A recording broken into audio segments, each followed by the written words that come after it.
একটা মেয়ে যখন মা হয়ে যায় তখন তার চাওয়া পাওয়ার কিছুই থাকে না। শুধু একটা কথাই চিন্তা করে তার সন্তান কিভাবে ভালো থাকবে, তার সন্তানকে কি খাওয়ানো যাবে, কি পড়ানো যাবে, সে ঠিকমতো মানুষ হবে কিনা। আর সংসারের বিভিন্ন ঝামেলা সবকিছু নিয়ে আসলেই একটা নারীই পারে সংসারটারে সুন্দর করে সাজাইতে।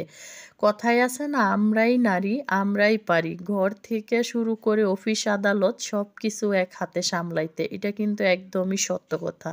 আসসালামু আলাইকুম, সবাই কেমন আছেন? চলে আসলাম আপনাদের সাথে আরেকটি ব্লগ নিয়ে। ছোট মাছ কিনা বাছতে একদম সময় চলে গেছে আমার প্রায় ২-৩ ঘন্টার মতো। ১ কেজি কাসকি মাছে এত ময়লা ছিল, আমার বাছতে এত সময় লাগছে আর এদিক দিয়ে রান্নায়ও দেরি হয়ে গেছে।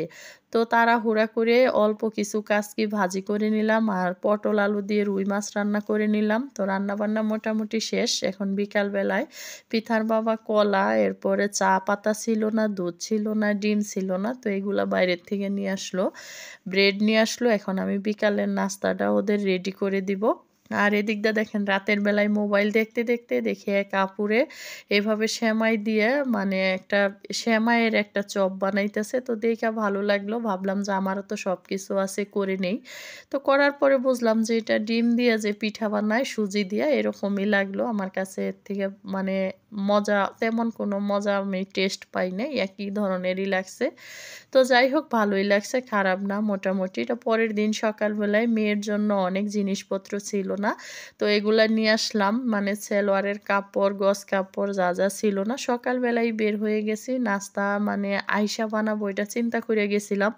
পরে যাওয়ার পরে কেনাকাটার পরে ভাবলাম যে পানশির থেকে কিছু নাস্তা সকালেরটা নিয়েই যাই। তো পরোটা আর হচ্ছে ডাল ওদের খুব পছন্দ। পরোটা, ডাল আমার ৩ বাচ্চাই পছন্দ করে। তো এটা নিয়ে আসলাম। আনার পরে তুরাজ বাবু নিজেই খাইতেছে। আমি কিন্তু সবকিছু তুরাজরে সামনে দেই। সে যতটুকুই পারে খায়। সব জিনিস মানে সব ধরনের জিনিস সে নিজেই এখন একদমই মাশাআল্লাহ একা পুরাপুরি মানে সে সম্পূর্ণটাই একা খায় বলতে গেলে। আমি ওরে খাওয়াইই দেই না। তো যাই হোক, আমার ৩ বাচ্চারই আমি পালছি এইভাবে। ওরা ২ বছরের পরে নিজের হাতেই সবকিছু খায়। একদম ১ বছর যখন মানে ১ বছরের পরে ১.৫ বছর মানে এরকম বয়সটা যখন হয় তখন সবকিছু সামনে দেই। যদি নিয়া খাইতে পারে একা খাক। তো এভাবে আমি পৃথা তাজওয়ারেরও দিতাম, তোরাজরেও দিতাম। সেম সবকিছু আমি এভাবে মানে তোরাজ বাবুরেও দিতেছি, ওদের যেভাবে দিছি। আর বৃষ্টির কারণে তে কোনো কাজই ওইভাবে করা যাইতেছে না। গরম থাকলে বলি বৃষ্টি হয় না কেন? আর বৃষ্টি থাকলে অসুবিধা হয় ওই যে বাচ্চা ছোট থাকলে তো অনেক কাপড় হয়। তো এগুলা শুকাইতে পারি না, এই আরকি। তো সবার সাথে ছোট্ট একটা ভিডিও। সবাই ভালো থাকবেন। আল্লাহ হাফেজ।